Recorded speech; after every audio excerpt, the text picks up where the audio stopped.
Morning, everybody. It's very good to be with you. And I just wanted to say, by way of comment on Unati's feedback and with some feedback on the Halloween outreach that we had on Monday, which many of you were part of, very grateful for the opportunity to be together, just how enlivening it is. I'm just imagining myself in those situations where you're having those conversations and to know that the Lord is in them, how powerfully invested He is, where you've had experience of being shut down, of hostility, and yet the preciousness of being able to sit with that one lady for Judy to pray that she keeps seeking, and the opportunities that we have, like on a Monday, of just what feel to us like random conversations, but when we hide away, when we lock ourselves away, those are never going to happen. And so to be able to put ourselves out there, as we did, as you are and your team have been doing, it's just encouraging. I think it's a place where our dullness spiritually can be melted away. Yeah. And so, Lord, would that be true for all of us? Okay. So, very grateful. We put together a little flyer, Lundy put together a flyer to give out to people on Monday evening, and it's one that's, I hope it's on the church group generally, isn't it, Lundy? Maybe it should be. But I just thought it's such a great thing to put in people's hands. In the past, we've said Jesus is the light of the world, quote from Jesus in John's Gospel. This was another quote from John 14. I am leaving you with a gift of peace of mind and heart. And the peace I give is a gift that the world cannot give. So do not be troubled or afraid. Well, we need to hear those words. But how much a world that is kind of really struggling for peace of mind and heart. So maybe that's a flyer that you can use. I'm going to pray. I'm going to come to this passage now. Heavenly Father, we thank you that indeed the Lord Jesus, who is peace, who is shalom, He is the King of peace. He is the fulfillment of what Solomon was meant to be but failed miserably at, that He has brought peace. It is a peace between God and man. It is a peace of mind and heart. It is a peace that the world has no knowledge of and cannot give. And therefore it quells our troubles and our fears. And under the sound of your word this morning, would you bring that about as well? In Jesus' name, amen. It's working, hey? Yeah. How do we live when life is out of control? Maybe the fourth term, maybe you feel like life is a little bit out of control, careering towards the end of the year, and you're not knowing how it is everything is going to fit in. Maybe, though, at a deeper level, as we see a world out of control, you're feeling that impinge on you, and maybe that's in whatever area. Maybe it's in terms of relationships that feel out of control. Maybe it's in terms of your own body, your health. Maybe it's in terms of finances or your work that you apply yourself to. Maybe even questions of life and death are staring you in the face, reminding you that you are not in control. How do we live in the face of that? That is what Solomon has been prepping us to understand, that we are not in control. And he's been chipping away at our delusions or illusion of control in various ways. He spoke about the fact that we come and go. The earth will remain, but the generations come and the generations go. The earth will eat us up. We don't control the elements. Those tick on, but they are not under our control.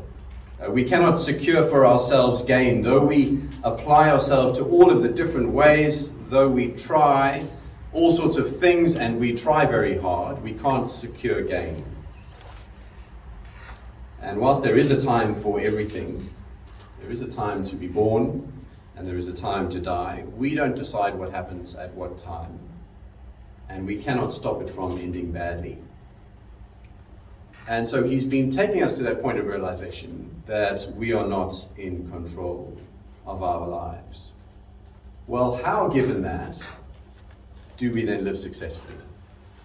And I think he's starting to engage with that from a fresh angle this morning.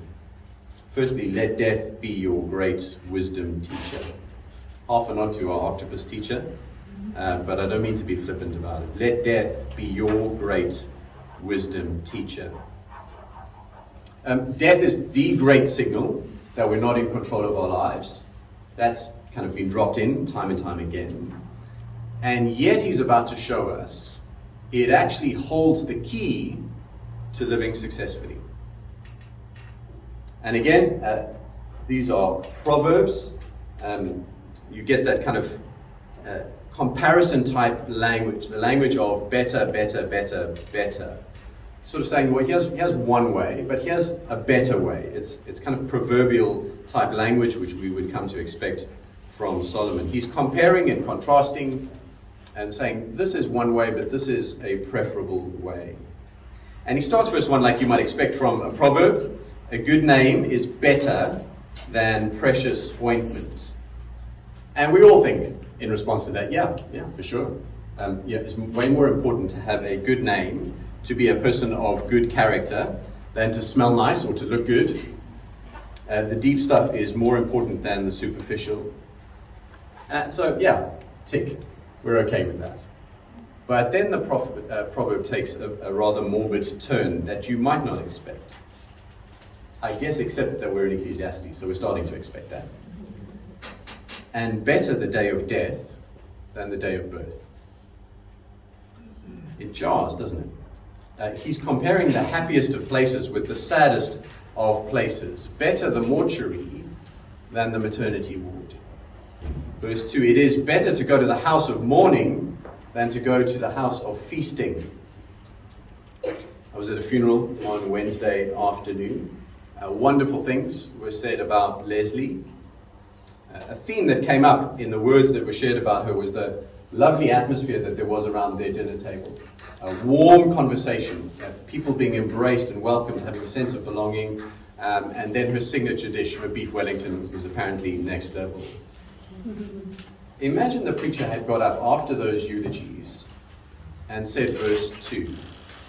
So lovely as those evenings around Leslie's table were, it would be better for you, rather than going to dinner and feasting there, that you should go to her home this evening where her family are mourning her death and she is not there. Better the sorrow of that occasion than the laughter of the dinner parties, verse 3. That is the house that would be better for you to visit. And the obvious question is, how dare Solomon say that? It's one thing to say that there is a time both for life and death. It's another thing, it's one thing to say that we should admit that it ends badly and so we are not in control. But now it does seem that he's taking it too far. What could he possibly mean?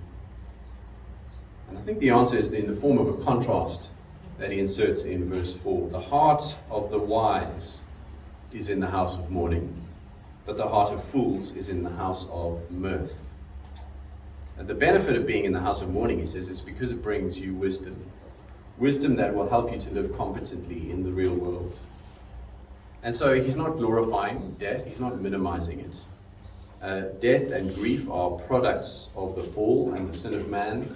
Jesus, as he encountered those in the fall, in the death of his good friend Lazarus, well, we're told that he wept, both in profound sadness, but also in a growling anger at a world where these things have entered, for that was not God's design.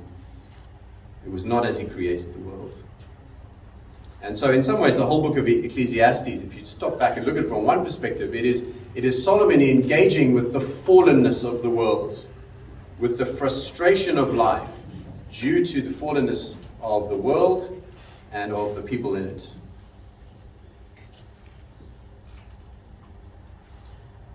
He is not minimizing it. He is reckoning with death. And he says that given the reality of death in a fallen world, to ignore it would be utter foolishness. Verse 2, for this is the end of all mankind. The ultimate statistic, 1 out of 1 die. And those who are alive must take that to heart. The house of mirth, that's the place where everybody's in high spirits, where there's great amusement and laughter and entertainment. Well, that is referring to escapism. Escapism is all of the tactics that we employ when life is out of control and uncontrollable, when your soul is in pain because people are sick or dying, or there are continual unfixable problems that crop up in your life. And so the approach of the house of mirth is to flee reality, to party hard. Laughter is your drug of choice. Self-medicate to the point of numbness. Live in a fantasy world or live in the past. That is the house of mirth. And Solomon says only fools live there. They are competent, but they are competent for a world that is not real. The other option, the one to take if you want to live wisely in God's world, in the midst of the groaning of the world, is to go to the house of mourning. But I think what's different here compared to the contemplation of death and mortality and finiteness that he's been putting before us in the book so far, I think what's different here is he's inviting us not to reflect on the death of others, but he's inviting us to reflect on our own death. He is inviting you to your own home the evening after your memorial service. He's inviting you to sit in on your memorial service and listen in. And so come back to verse 1. How is the day of death? How is your memorial service better than the day of your birth? Because it is a better teacher. If I'd met you shortly after you'd been born, there's not much that I could know about you. I might know your name. I might see the parents that you come from. I might see a bit of family resemblance. Maybe there's part of you that looks like one of your parents. Hopefully that is the case, right? But if I met you at the end of your life, well, then I could learn a lot about who you are.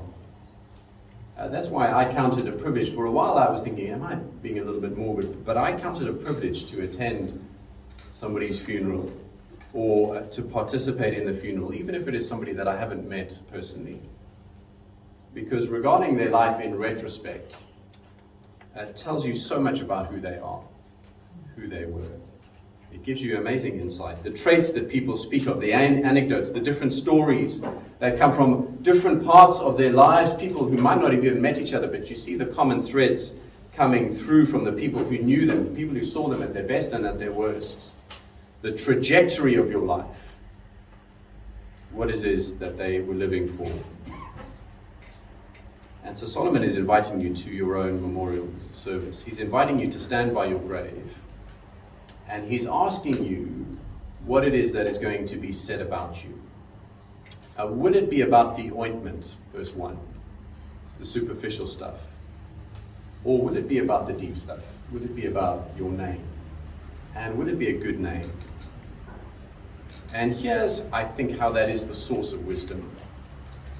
Because having fast forwarded to that day and contemplated that day, the call of wisdom is, now then, live in the light of that. At your memorial service, what will the comments be? How will they sum you up? Will they talk about your hobbies? Will you leave getting the sense of, actually, they really just lived for themselves? Or there was inconsistency, as there is for all of us, but this is a profound inconsistency. Or will they say that that person knew that their time was short, that they lived for what mattered, that their loves in life were well calibrated, not distorted, that this is what we saw of Jesus in that person? Will it be the matters of the character and how Christ-like you were, a good name, or will it be ointment? You would rather have a good name. And so with that future day in mind, live wisely, live competently now with regards to the realities of life, which includes your death. We tend to live life forwards, don't we? We tend to live, well, this is where I am, and we move forward step by step, and there's course correction along the way. Maybe we've got a strategic plan, but hard to live by. And Solomon is urging us, I think, to living the other way around, to live life backwards. Fast forward to the end, understand your destination, and set your trajectory now. Live in the light of where you are heading. And I think what verses 8 to 10 then are doing is a couple of examples of some ways in which we might want to then course correct if we're living life backwards. Verse 8, he speaks there, better is the end of a thing than its beginning. I think this is a call then to make sure that you are not rushing forward. Not rushing forward. Better the end. The end is the point at which it all becomes clear and an end defined by God with life as a gift, who we can trust for gain right now, right until the end. It felt a little bit to me like the car journey with the kids, where they're sitting in the car, they're in the back seat, they're slightly disempowered because they don't know distances, they don't have a concept of that, and they don't know where on the map they are. It's different from a flight. You don't get kids on a flight when you have that screen and you have this is the destination, distance to destination, time to destination. You see the little plane and you know where you're going on the route. Okay, that's kind of like living life backwards. No, they're saying, are we nearly there yet? Again and again and again, and no answer seems to satisfy. But if we know the destination, as we stand at our graveside, I think it changes the journey. And then verse 10, it stops you from living in the past. How often do we find ourselves saying something like a modern version of verse 10, why were the former days better than these? Our modern versions are something like, well, things aren't like they used to be. The world is falling apart.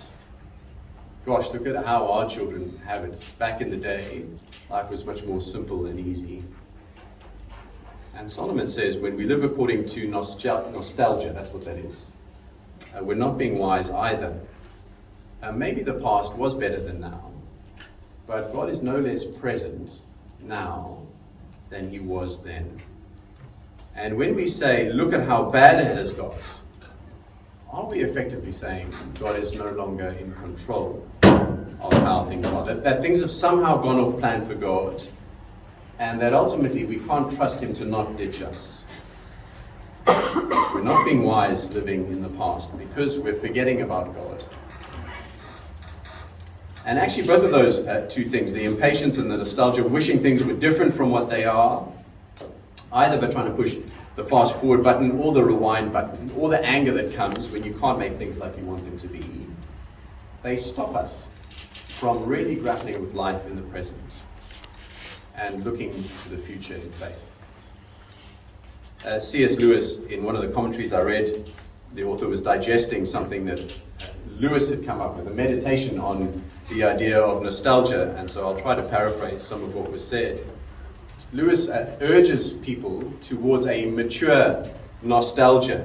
This nostalgia is going back to a memory of a pleasant thing, person, time, experience, but something that you've now lost, and you long to go back there and to experience it again.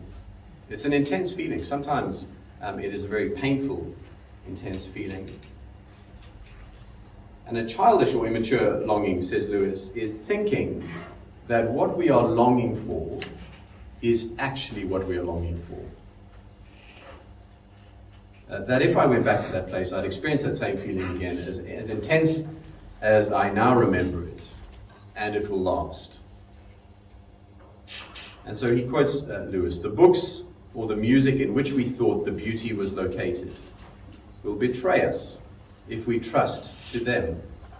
For it was not in them, it only came through them. And what came through them was longing. These things, the beauty, the memory of our own past, are good images of what we really desire. But if they are mistaken for the thing itself, they turn into dumb idols, breaking the hearts of their worshippers. For they are not the thing itself. They are only the scent of a flower we have not found, the echo of a tune we have not heard, news from a far country we have not yet visited. And the author's reflection on that was, when you experience nostalgia, you're longing for a more beautiful person than you've ever met, a more beautiful place than you've ever known, a more beautiful experience than you've ever enjoyed.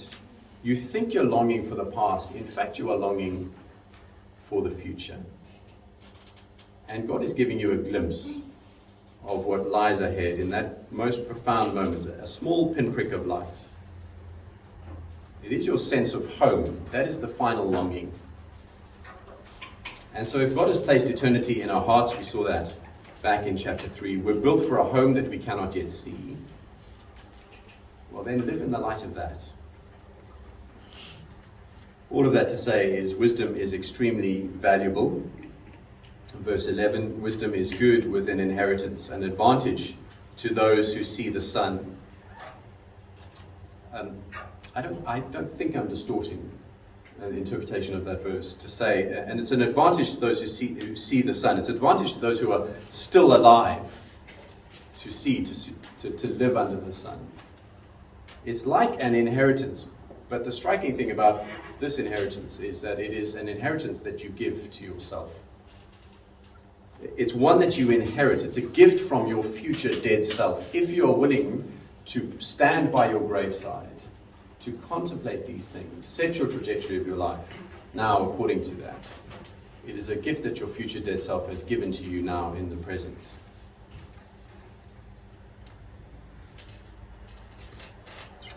Wisdom is death is your great wisdom teacher. But secondly, don't expect more from wisdom than what it can deliver. And this is verse 13 to 29. So Ecclesiastes is one of the 5 Old Testament wisdom literature books. There are bits of wisdom literature scattered elsewhere, as there are in the New Testament, but the 5 dedicated books, what are they? Let me ask you this. Psalms.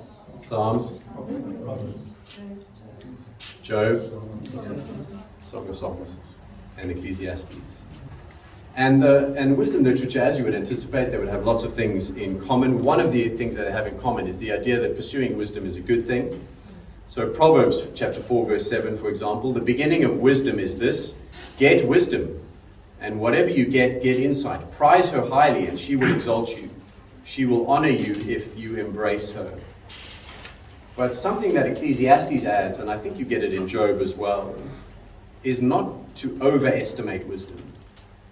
And so whilst it does help you live in the present, in the light of the future, wisdom has its limitations. Some of it has to do with wisdom itself being limited, and some of it has to do with the fact that your wisdom and my wisdom is limited.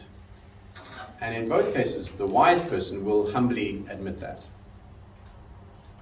So firstly, wisdom is limited in that you cannot, through wisdom, control your life. Verse 13 and 14, consider the work of God. Who can make straight what he has made crooked? In the day of prosperity, be joyful. In the day of adversity, consider. God has made the one as well as the other, so that man may not find out anything that will be after him. And as you grow in wisdom, which I trust that you will be doing, I trust that's something that you want. It's something that you should be praying for. We're told in James, if you earnestly desire it, ask God, and he will grant you wisdom in whatever situation. As you grow in wisdom, I think that means that you start to understand the patterns of the world better. You start to see the linkages between things. You make better decisions, which often will have better consequences than a foolish decision would have had. But as you grow in wisdom, you might just start, though, to get ahead of yourself and to think that you're able to regulate your world, to fix things so that by and large they go in the direction that you would like. And Solomon says, not so fast. If you stop and consider, look a bit deeper, you cannot make straight what God has made crooked. This world is still fallen. God has designed adversity and prosperity. Do not believe that you can regulate those things through wise decision making. So you could, for example, make, and I'm sure all the parents here fit into this bracket, you could make all of the best parenting decisions in the world. 20 years of investment in your children, you have set them up for life. You've poured all of your wisdom into them, and wisdom has pervaded all of your parenting.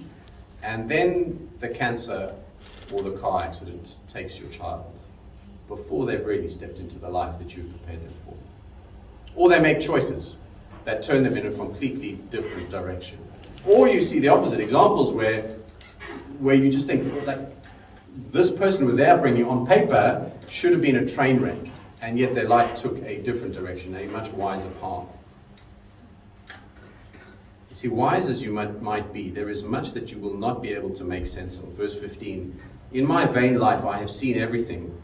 There is a righteous man who perishes in his righteousness, and there is a wicked man who prolongs his life in his evil doing.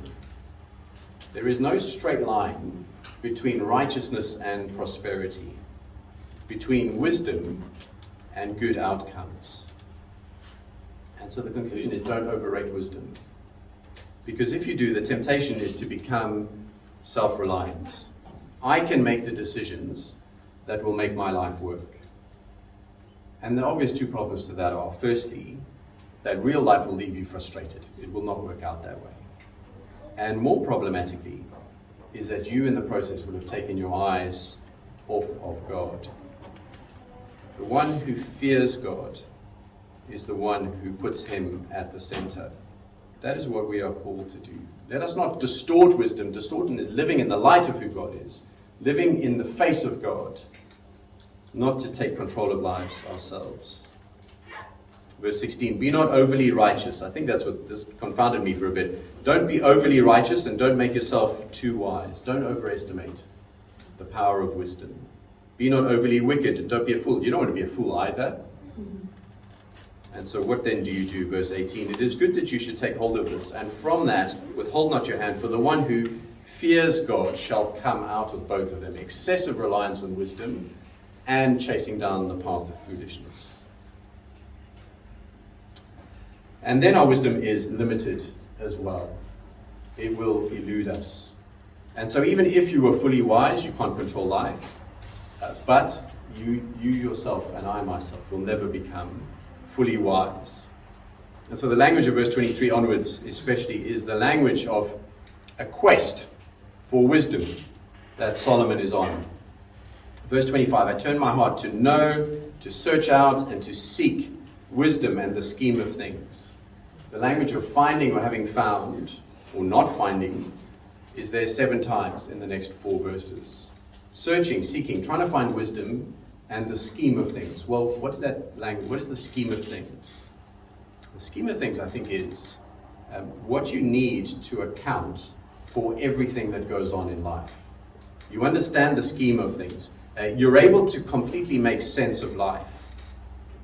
The term for a scheme of things is related to the verb that means to think or to plan or to count. So it's the image of the business owner or the accountant looking over all of the financial documents, trying to allocate things properly, trying to tie up every loose end, trying to balance everything up at the end of the day. And in his quest to do that, Solomon does all of the right things. Verse 26, he does his best to avoid Madam Folly, which is foolishness personified. He consults others, verse 27.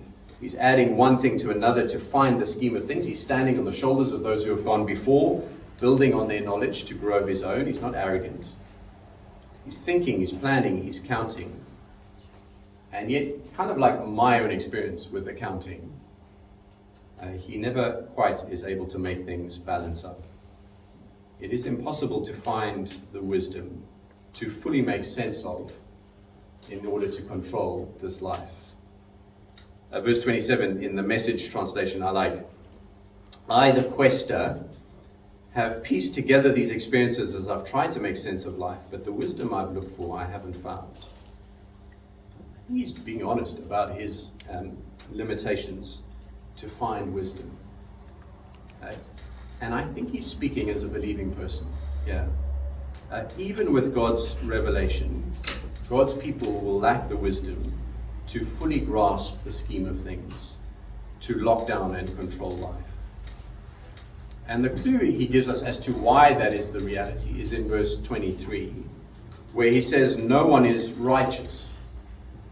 And you might, if you've read Romans, recognize that phrase. Paul quotes it from Ecclesiastes at the start of his summary, where he says that everybody is under sin. No one is righteous, not one. No one understands, no one seeks God. There is no fear of God before their eyes. Every person is under sin. It's the doctrine of total depravity, which is not that we're as sinful as we could be. We're not as depraved as we could be, but that sin has corrupted every single faculty of what it means to be human. It has corrupted our bodies, it's corrupted our hearts, it's corrupted our minds, and therefore it has corrupted our ability to know ultimate wisdom, or to hold ultimate wisdom, let me say. I wonder how wise you think you are. I wonder how you'd rate yourself on a kind of wisdom meter. If there was a WQ, a wisdom quotient, where would you rank on that particular test? Well, this is a call not to overestimate. It is a call to continue to humble ourselves and aware of the danger that wisdom can lead to us becoming self-sufficient or thinking that we can become that. To think that I know more than most. I'm so competent with regards to the realities of life that you stop being able to learn. And you may be very competent and very wise in this area and in this area, but none of us are wise in all areas, and none of us should be unteachable. We must stop thinking that if I have the wisdom I have, then I'll be able to make the right decisions and life will go well. And with that, you become, verse 8, you become impatient, you become forceful, you become proud before God. And we take our eyes off of Him, and that is the dangerous position that Solomon is warning us against. David Gibson puts it this way in his commentary: wisdom can actually be dangerous.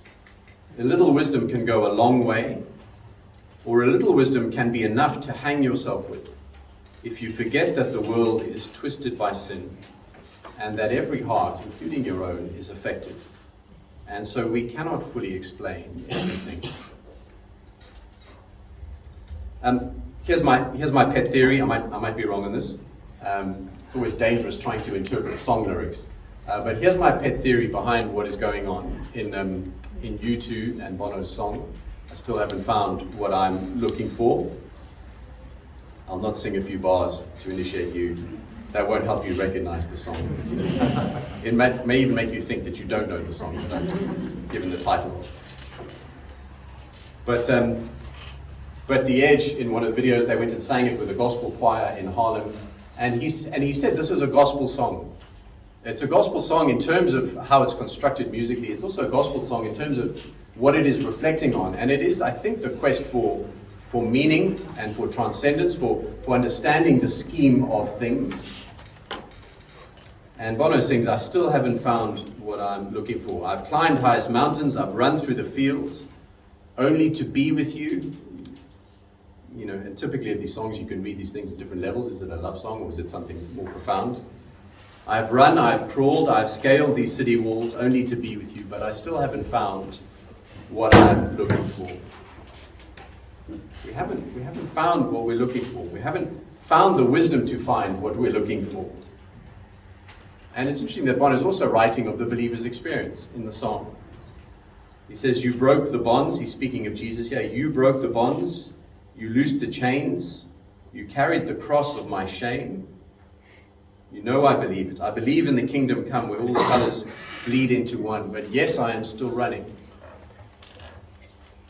And so this is the believer who true, as Judy was reflecting in her prayer, have sought, have knocked, have found, and yet there is a danger of slipping into the mode of thinking, I have worked out the scheme of things now.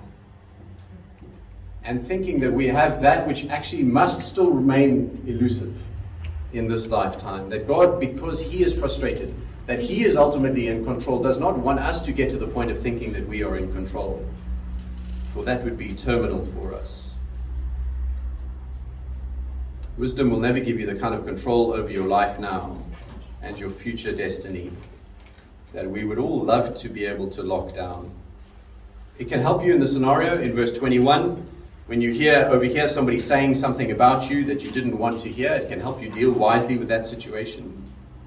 But never forget that God is the one who controls our comings and goings. He is the one who rules the universe. Our limitations and the limitations of wisdom are meant to drive us towards God, to continue knocking. They don't always, though, do they? Our limitations. They frustrate us. And so we might choose, in the face of that frustration, we might choose escapism, as we've touched on, through the drug of our choice, whatever that might be. It might be pills, or porn, or people, or possessions, or power. We might choose frustrated despair or anger because you can't fix it. Or we might choose defiant perseverance, coming up hard against the world to push our way through. And maybe God, whichever one of those you are, or whichever other version of that you are, in response to the frustratedness of not being in control of our limitations, maybe God is wanting to break through to you in that this morning. To urge us to stop picking ourselves up and running at the wall again. Our limitations are meant to drive us ultimately to Christ, for He is wisdom personified. And there is hope in that. Verse 29, Message translation again. Yet I did spot one ray of light in this murk. God made men and women true and upright. We're the ones who made a mess of things. It's true, isn't it? He's made us to be upright. We have made a mess of things. And that is acknowledging. That is a good thing to acknowledge. We are the ones who've made a mess of things. And we live with the consequences now. And so our quest is not for us to become ultimately wise so that we might control our lives. God has deliberately frustrated that so that we come to Him who is wisdom, to the Lord Jesus Christ. That is the longing for the better. That is the longing for home that C.S. Lewis was speaking of. Fear God. Acknowledge His worth and sufficiency. God who is the generous and trustworthy giver. And so how do we live life when life is out of control? I think what Solomon is doing here is he's aiming to reattach us to life as it really is. Not life for what will be or life for what was, which are idealized, but life that is real. Not to proudly overrate ourselves and our ability, to live in a world which is largely out of control, but it is out of our control and never out of God's control.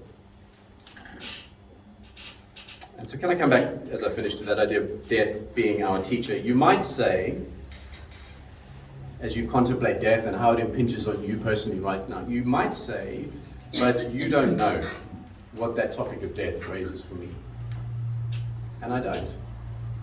Each heart knows its own pain, the Bible says. And you may think, but how can that contemplation of death when it is near, how can that reattach me to life? I'm not escapist. I'm trying with courage to face it. But when I do, it feels like it achieves the opposites. Some of you will have heard me speak of this before. A friend of ours lost their son to a brain tumor. Craig was 12 when he was diagnosed. And a number of months later, special months, but agonizing months, he died aged 13. And for such a young man, he was a great light that was snuffed out by death. And a year later, there was a little ceremony, small ceremony to scatter his ashes. And in chatting with them afterwards, I asked his mum what it is that had helped her to cope this past year. And she said that amongst things, actually very prominent, was reading books that helped her to digest and to process. And I asked which books had been particularly helpful, and she gave me a copy, and I read it, of a little book called Lament for a Son by Nicholas Wolterstorff, who's a theologian and a writer, who had lost his son aged 25 in an alpine mountaineering accident. And the book is it's a meditation, the letters expressing his grief. It is beautifully written and raw, and I cried my way through big chunks of it. And he's saying, this was the image that he gave, as he confronted death and grief very near.